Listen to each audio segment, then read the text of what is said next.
Welcome back, I'm the Watch Nerd. On this video, we're going to do a double review because these watches, well, the real question is, are these factory?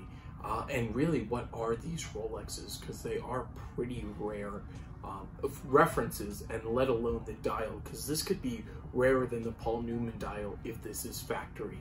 I'm pretty sure nobody has an actual answer. Like the Blueberry GMT, really nobody knows if these are factory or not, and we're going to get into that. But before I do, I want to keep announcing my Chanel chain giveaway. I'm going to be giving out this chain as soon as we hit 1,000 subscribers, so if you want to be entered, there's the 4 steps in the description below. So flipping ourselves straight into it, let's cover the reference numbers immediately. The first one is the 2940, so 2940. This is factory bracelet, mesh strap, very, very comfortable. I will try it on later. And this has the factory buckle there. This is all 14 karat yellow gold, aged, and this is the reference 3372. Both of these references you can find on the internet, readily available. I'm really not sure. I think these go around 7,000-8,000, the gold ones, and then these are around, I don't know, 4,000 or 5,000 ish, depending on which one it is. Of course, there's all different factors, but very few have this car dial. As you can see, these both are pretty similar. The cars are slightly different. But they all have that, same style. There is a famous watch dealer on the internet, I'll put in a picture here, where he actually claimed this as to be original. But then there's everything that is on the internet to say that this is original, there's somebody else to say it's not original. Nobody actually has an answer for either one of these watches. So is it factory or not? Maybe we'll never know, because Rolex never told us about the Blueberry either. And these could be even rarer than Paul Newman, than Blueberry, than any of this type of stuff. If there's leading evidence that this is factory, and there is evidence out there. It is beautiful, these dials, and it doesn't look to be like aftermarket. Everything is very well painted on. Everything looks in place on the dial. There are versions of these watches without the car, and the painting of the car doesn't look like something aftermarket in my eyes. But then maybe a day later I'll say, oh yeah, it is aftermarket. Rolex would never do something this crazy. But who really knows? Look at that. So beautiful, honestly. This one I actually took in.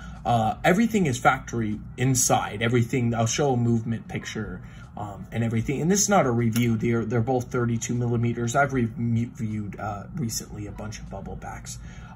But this is mostly about that gorgeous car on the dial. And these watches, look at them. They're just really, truly amazing. The bubble back, of course, is automatic, which all bubble backs are, because that's why they need the bubble. And this bezel, I actually went to my closest Rolex dealer here, and I asked them, because I was really researching about these watches, if these are factory original. Of course, this dealer wasn't the dealer back then. I don't think very few people are alive from when this came out. Let's talk about when these came out. Early 40s, late 30s, most of these. The ones I've reviewed before are later pieces, so these are early 40s, late 30s on some of this. I believe this is 1940.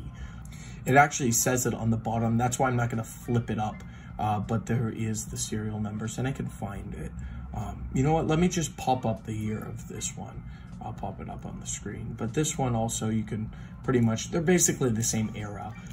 So what is it? What are these dials? Of course, this is referring to the races, the groundbreaking races. And of course, the new one that pays homage is the Air King, which it pays the homage to the land speed records in England. So I would love to know, what do you know about these? If there's anybody who does research about these or knows a little more information about them than I do. I've been trying to do research for a very long time for this video. I will quickly show you this Jubilee because it is so gorgeous. Honestly, I wish Rolex did more like this. And you might say, the watch nerd, how do you know it is factory? Well, it says it right here. There, but there's other examples out there, so I'm not going to just take it because it could be fake, but I don't think this one is. I gotta just get it in focus so you can see. I think if Rolex still made this bracelet, it would be really, really amazing. Let's zoom in actually a little bit here. There you go. But it is made by Rolex. This is not an aftermarket piece.